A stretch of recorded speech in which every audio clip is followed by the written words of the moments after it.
acerca de homicídio. Eu vou trazer o conteúdo da apostila e vou trazer um estudo muito importante que eu encontrei, ok? Então eu vou trazer um estudo também especificando aí as palavras empregadas, né, do hebraico, exatamente. Exatamente, Varão, é hebraico aí, viu? Homicídio, a vida, isso é 85, hein? 85. A vida é altamente valorizada por Deus, pois o homem foi feito sua própria imagem e semelhança. Isto feito, Deus prescreveu sérias ameaças contra o atentado à vida.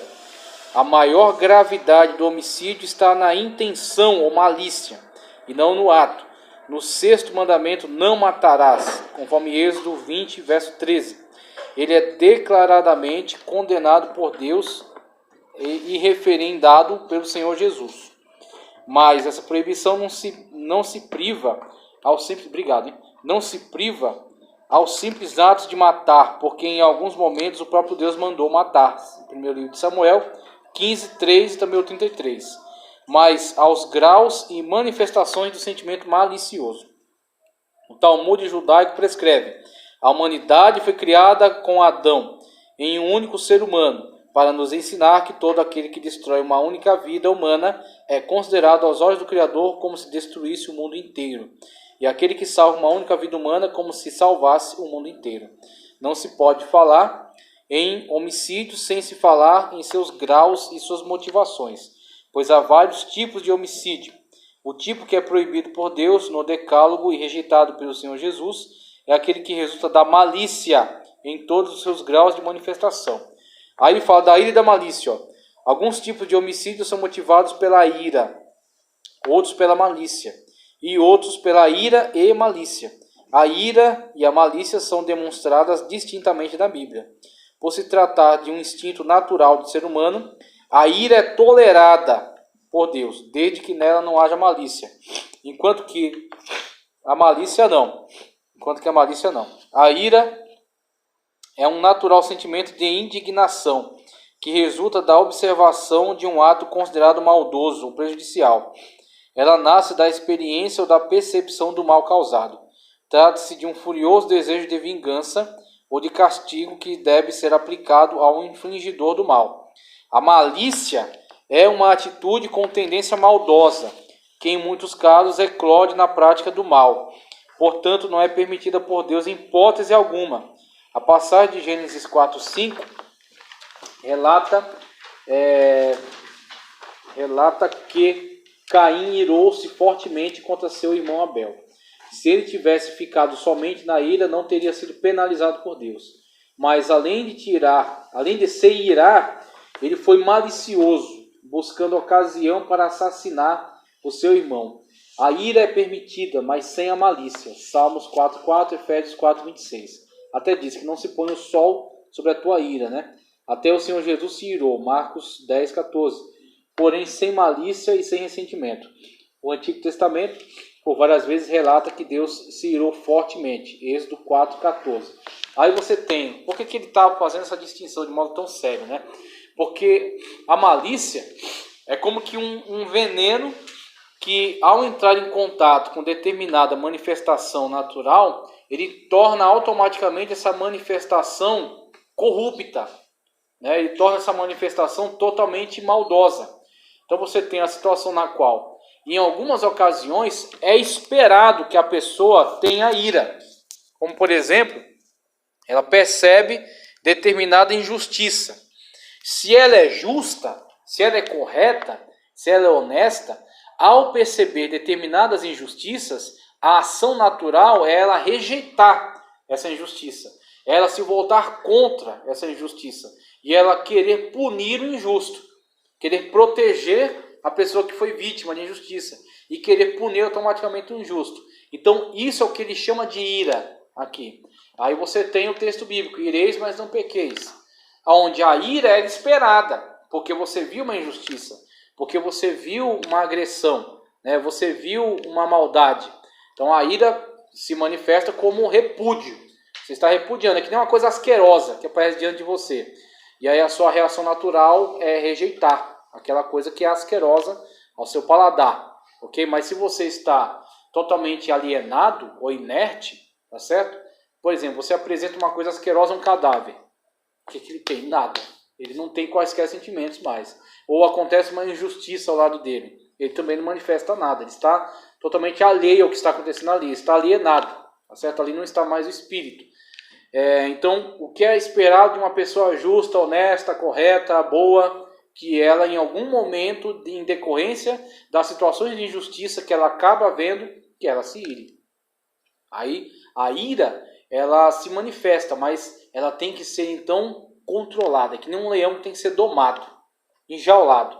Porque se a pessoa der vazão à ira, é onde muitas das vezes ela vai cometer atos a respeito dos quais ela vai se arrepender mais tarde. Porque ela foi impulsionada por um forte sentimento de justiça, muitas das vezes. E aí ela pode, se der vazão a isso, ser excessiva. É onde você vê, por exemplo, quando são criadas as cidades de refúgio. Tá certo? A pessoa, por exemplo, está cortando lenha junto com um amigo seu. Todos sabem que eles são amigos de longa data, né? Que eles nunca tiveram um desentendimento sério. Aí estão cortando lenha. Naquele dia também não houve qualquer manifestação, né, de raiva entre eles. E aí, cortando lenha, acontece como aconteceu lá com os filhos dos profetas, né? O ferro se solta e acerta a cabeça da pessoa, causa um traumatismo craniano, uma hemorragia e a pessoa morre diante dele. Aquilo foi um homicídio doloso, né? Perdão, foi um homicídio culposo, né? Com dolo é a intenção. Foi um homicídio culposo, ok? Só que o que acontece? A família do morto não vai querer saber. Vai se acender a ira deles. Eles vão começar a entender que havia ali uma intenção, que foi doloso sim, e vão querer fazer justiça com as próprias mãos. É onde você tem as cidades refúgios, 3 ao leste, 3 ao oeste, para onde a pessoa corre, e ali, se os parentes quiserem levantar a questão, vai ser averiguado. Aí chamam testemunhas, chamam pessoas para colher depoimentos e tal. Então, muitas das vezes, chega-se à conclusão que aquilo foi uma situação que não foi premeditada. Aconteceu, houve a morte, houve prejuízo, a ira dos parentes é justificada, só que não houve intenção. Foi culposa, não foi dolosa. E a pessoa estará protegida ali até a morte do sumo sacerdote. Quando Pedro cortou a orelha daquele soldado, ele estava irado? É irado, estava irado, foi intencional, exatamente, só que foi como resposta a uma injustiça. E a injustiça era a prisão de Cristo, a prisão do Senhor Jesus Cristo. Mas aí então ele não tinha culpa, porque ele estava defendendo o Senhor dele. Defendendo, então o que acontece? Ali houve a ira, só que ao mesmo tempo que não havia malícia, que é onde entra a questão, havia o excesso, que é onde ele desferiu o golpe, arrancou a orelha de Malco, né? Dizem que a tradição chama de Malco, né? E aí o Senhor Jesus Cristo vai e põe de volta a orelha do rapaz. Mas a intenção não era cortar a orelha, né? A intenção era cortar o pescoço. Mas se Jesus não tivesse colocado a orelha, tinha dado um moído. Onde o Senhor Jesus, olha o alerta que ele traz para Pedro: guarda a tua espada, né? Prendeu ele. Exatamente, porque aquele que com espada fere, com espada será ferido. E é onde ele fala: olha, se eu quisesse, pediria ao Pai, ele mandaria tantas legiões, né, de anjos para me proteger. Então, o caminho não é esse. Ele diz para Pedro: o caminho não é esse aí. Se você entra por esse caminho, você simplesmente está despertando a ira e a violência. E aí a causa será totalmente perdida. O propósito será totalmente perdido. Pedro estava na expectativa, porque naquela mesma conversa ali falou que ia ser entregue. Já estava naquela expectativa. Ele estava meio assustado já. Já mesmo. A primeira reação dele foi pegar a espada e querer defender. Ele já estava nessa expectativa, exatamente. Homicídio e legítima defesa. O maior argumento dos que são contra a pena capital é o 6º mandamento. Mas o homicídio em legítima defesa não está previsto ali pelas seguintes razões. 1. Porque o referido homicídio não é malicioso. Aí onde entra a questão que a gente discute tanto aqui da malícia. Malícia é intencionalidade. É onde entra, por exemplo, diversos textos de Salmos e de Provérbios que apontam, né, a ira de Deus, veja a ira de Deus contra muitos maliciosos que adoram atentar contra a viúva, contra o órfão, contra o debilitado, contra o pobre, e o matam, né, de uma forma totalmente injusta e sem qualquer motivação, simplesmente para demonstrar força, para demonstrar poder. Aí onde entra uma malícia que é injustificável, ok? Contra a qual Deus vai pesar o seu juízo, contra a qual Deus vai pesar a sua mão. Você descobriu que a Flor de Lis planejou a morte do marido. Mas a Alicia vai na cara desde o início. Mas ela não pode ser presa agora, né? Ah, sim. A questão do foro privilegiado. Exatamente. Foi toda, né, premeditada. Toda premeditada. Ela não olhava pra você perceber quando Sendo assim, deixa eu só dar, sendo assim, não se enquadra naquela proibição, né? Então não foi malicioso. 2, porque entre matar ou morrer, entre matar ou morrer, qualquer pessoa em seu juízo normal prefere matar, pois a autodefesa é um atributo instintivo dado por Deus a todo ser humano. Instinto de autodefesa, né? Desde seu nascimento. Porque a razão natural e a justiça comum nos dizem que, se de duas pessoas uma deve morrer, então que seja o agressor e não agredido. 4. Porque o juízo universal dos homens e a palavra de Deus declaram inocente aquele que mata outro em defesa de sua própria vida ou da vida de seu próximo. Muito bem. Aí temos essas situações colocadas, esses 4 casos, né? Ele diz, pena de morte agora. Eu quero trazer o estudo ali, mas eu acho que eu quero primeiro concluir essa questão aqui, ó. Pena de morte. Veja o que ele diz, ó. A pena de morte não é uma invenção moderna. Desde o início da civilização, ela tem sido usada para punir e inibir vários tipos de crimes.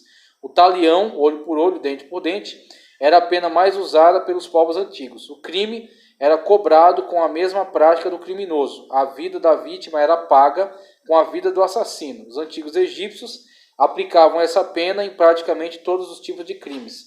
Os hebreus e babilônicos também faziam uso dessa medida em grande escala. O que se tornou hoje a visão em relação à questão da lei de talião, né? Dessa máxima, olho por olho, dente por dente. Se tornou hoje algo muito escandaloso para a sociedade moderna. Então a sociedade moderna ela caminha muito pela ótica da reparação financeira, monetária, ou de exclusão, né, limitação de liberdades do criminoso a fim de reeducar. Então veja, a sociedade entrou por esse caminho. Agora, mesmo com esse escândalo que o pessoal coloca sobre essa questão, olhando de uma forma mais, vamos dizer assim, olhando de uma forma neutra, tentem olhar com neutralidade, tentem olhar de uma forma mais prática, né? De uma forma prática para essa questão. Ao meu ver, esta colocação do talião, olho por olho, dente por dente, ela demonstra que a vida humana, em algum momento da história, foi reputada como o bem mais precioso. De modo que a única coisa que pudesse ser dada em troca da vida tirada é a outra vida que a tirou. Então, quando você olha para isso, claro que eu não estou incentivando aqui que isso seja reimplementado na sociedade, existe todo um problema sociológico, existe todo um problema histórico, mas olhando para essa questão apenas por ela mesma, olho por olho, qual é o valor de um olho? Outro olho. Qual é o valor de um dente? Outro dente.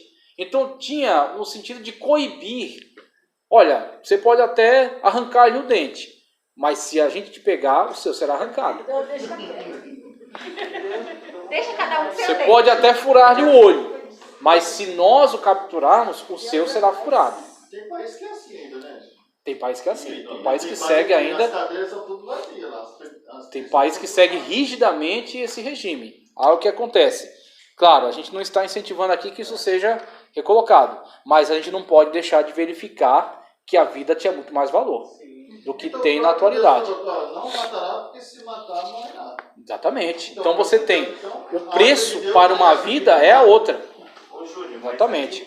Aí essa sociedade moderna, na verdade, assim, eu acho que Ela quantificou a vida, né? isso emancipa de É. tal forma que, assim, você não pode fazer nada com alguém que matou supostamente sua mãe. Sim, Mas se você matar um cachorro, o povo quer apedreja. exatamente. E aí a pessoa, ela teve os valores invertidos a tal ponto que o ser humano foi coisificado. O ser humano é só uma coisa dentre tantas. E certas coisas começam a ganhar mais valor que o próprio ser humano. Um animal, por exemplo, que certamente tem que ser defendido, só que a vida do animal, em certas circunstâncias, é mais valiosa do que a vida até de um ser humano. Então você tem uma sociedade invertida. E essa inversão, ela tem um propósito. Você tem grupos da sociedade que querem o poder, tá certo? E para chegar no poder, tem que desestabilizar a sociedade. Porque se ela permanecer como está e caminhando para um futuro melhor, eles não terão nunca o espaço. Então o que eles têm que fazer? Causar caos na sociedade. Para poder chegar até uma situação na qual ele mesmo se coloque no poder e dite a partir de agora quais são as regras, quais são as situações. Então você tem muitas situações na sociedade que são totalmente absurdas, são totalmente loucas e ninguém nunca optaria por esse estilo de vida. Mas mesmo assim eles surgem e começam a ser propagados. E aí você não entende como, você fala, como que alguém aceita isso? Ninguém aceita isso, só que tem alguns grupos que são tão doutrinados naquelas ideias que eles começam a acreditar nelas e propagá-las. Como, por exemplo, o bandido que mata, na verdade, ele é apenas uma vítima da sociedade. Então, uma sociedade maior que tirou os seus privilégios, tirou as suas chances, o largou nessa vida miserável e assim é justificável que ele tire de fato a vida de alguém. Então, com essa mentalidade, você tem toda a desestruturação de uma sociedade. E você tem com isso espaço para um determinado grupo político se colocar no poder e começar a ditar as regras. Começa a justificar os criminosos. Aí você vê o seguinte, ó, o cara mata alguém, a família do cara que está preso lá recebe um salário. Ah, eu sei, é um auxílio e tal. E só que a família de alguém que perdeu seu ente querido não recebe nada. Fica... Não tem apoio da sociedade. Exatamente. A pessoa que morreu, muitas vezes era a pessoa que sustentava a casa, ela perde aquele provedor, né? É por isso que as facções criminosas estão tomando conta, porque eles funcionam desse jeito com eles. Exatamente. Olho por olho, dente por dente. Isso que você falou foi importantíssimo. Porque você tem alguns lugares, que infelizmente eles não são mais território brasileiro. Eles são territórios de outros governos, de milícias, de organizações criminosas, que ali é imposta uma outra lei, não é o Código, não é a Constituição Federal, nem o Código Penal, nem o Código Civil. É uma outra lei. E você chegando lá, você tem que negociar com ele se você vai poder agir ali ou não, como vai fazer. Mas o PCC é assim. Você tem as situações na qual, diante de muitas injustiças e de enfraquecimento do Estado, você tem o surgimento de novos Estados. É um Estado dentro do Estado, né? Por causa exatamente dessa desestabilização. O próprio Código de Ética, exatamente. Né? Principais argumentos contrários à pena de morte. A pena de morte é desnecessária porque pode ser substituída por penas detentivas de longa duração. Além disso, se os bons decidirem matar os maus, logo se restaurarão no mundo bons matadores livres e dos maus matados. Aí começa essa contra-argumentação, né? Mas você tem, tudo bem. Existe sim, vamos colocar, existe pelo menos em tese, uma intencionalidade boa, no sentido de recuperação. Só que essa recuperação só pode se dar quando existe de fato um empenho por essa recuperação. E essa recuperação, ela não pode ser a posteriori. Por exemplo, a pessoa cometeu um monte de erro, vai parar na cadeia e lá vai ser recuperada. Não. Conta só com o tempo que vai ficar lá. Tem que ser a priori, tem que ser na educação de base, tem que ser na creche, tem que ser na escola, pré-escola. É ali que tem que começar a reestruturação da sociedade, né? Porque quando chegar lá na frente, ele já está com um caráter moldado, e às vezes moldado em cima de vícios, uma personalidade já defeituosa, um histórico de vida, né, já totalmente destruído. Aí se você vai tentar readequá-lo lá na frente, muitas vezes não vai surtir efeito. Aí você só vai simplesmente onerar o Estado, né, com um sistema prisional gigantesco e ineficaz, ineficiente. Aqui, ó, diz na página 88, ó, algumas opiniões de pessoas notáveis a favor da pena de morte. Você tem, ó, um grande jurista político, Giuseppe Bettiol, declarou que a pena encontra sua razão de ser em seu caráter retributivo. A pena de morte não é horrível. Horríveis são os crimes. Interessante, né? Augusto Dutra Barreto Lemos. Em Augusto Dutra Barreto Lemos. Como pode a Constituição Federal assegurar a inviolabilidade dos direitos fundamentais do homem se essa mesma Constituição, no artigo 153.11, protege os anti-humanos que zombam de todos aqueles direitos? Ou seja, a pessoa que mata a outra, né, de forma totalmente torpe. Aí ele segue dando os exemplos. Agostinho de Hipona, por exemplo, ó, 354, da era cristã, considerado o maior teólogo patrístico, disse: Não violam o mandamento não matarás os que, por ordem de Deus, declaram guerras ou representando a autoridade pública e agindo segundo o império da justiça, castigam os facínoras e perversos, tirando-lhes a vida. Tomás Aquino, considerado o maior teórico escolástico: o galho podre deve ser cortado para que não contamine o restante da árvore. O mesmo deve ser feito com o delinquente que destrói a sociedade. Immanuel Kant, filósofo: ainda no caso de que o Estado se dissolva voluntariamente, deve ser antes executado o último assassino, a fim de que a sua culpabilidade não recaia sobre o povo que não insistiu nessa sanção, porque este poderia ser considerado copartícipe da lesão pública à justiça. Então, temos esses exemplos aqui, eu parto já para o estudo. Aí fala, pena de morte no Antigo Testamento.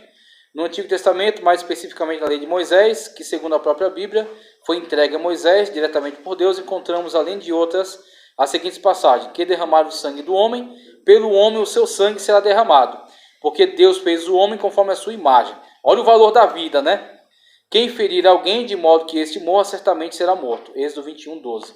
Pena de morte no Novo Testamento. Veja o que ele diz aqui. Olha só. O que vemos no Novo Testamento é um aperfeiçoamento do Antigo. Aquilo que precisava ser abolido, porque servia como figuras e sombras, foi abolido. Mas o que não precisava não foi. As coisas do Antigo Testamento que foram abolidas foram substituídas por outras do Novo Testamento. Portanto, se a pena capital do Antigo Testamento foi abolida no Novo, então ela foi substituída pelo quê? Sabemos que os sacrifícios e as oblações e os cerimoniais que ali apontavam para o futuro e que teve seu real cumprimento em Cristo, mas a pena capital não fazia parte da lei cerimonial, nem era um símbolo profético que teria cumprimento. O Antigo Testamento não é anulado pelo Novo, mas tão somente aperfeiçoado. O Novo Testamento emerge dos pressupostos do Antigo. Em Mateus 5,21, o Senhor Jesus adverte contra o homicídio, citando o texto do mandamento, Êxodo 20, 13. Ele diz para não matar, porque quem matar será réu de julgamento. E que o julgamento será, que julgamento será esse, que ele se refere, senão aquele que está prescrito na lei de Êxodo 21, 12. Aí ele fala acerca de Pedro, mas em relação a tudo isso aí, nós temos esse estudo. Veja só. A questão do não matarás, do Antigo Testamento, e o seu aperfeiçoamento no Novo. Primeiro a gente tem que entender essa questão de não matarás. Tá, okay? Que a partir das traduções você tem alguns problemas.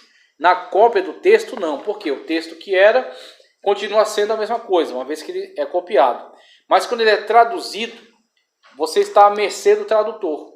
O tradutor pode cometer alguns equívocos, mesmo sem a intenção de cometê-los, mas pode vir a cometer. Pode optar por alguns sinônimos que, na verdade, não são os melhores para aquela tradução. Onde você tem a questão do não matarás. Não matarás de Êxodo, né, que está escrito ali em Êxodo 20, 13. Alguns optaram pelo termo não matarás. E aí, com não matarás, nós temos uma definição muito ampla, muito generalizante. Porque matar inclui matar de diversas maneiras. Matar por diversos motivos, por diversas motivações. Agora, se nós, em vez de não matar, colocássemos, nós optássemos pelo termo não assassinarás, é quando nós obteríamos um sentido muito mais específico. Porque matar é generalizante, mas assassinar tem algumas características peculiares para o assassinato. É onde você tem o estudo que é colocado aí. Moisés e o povo hebreu estão no Sinai.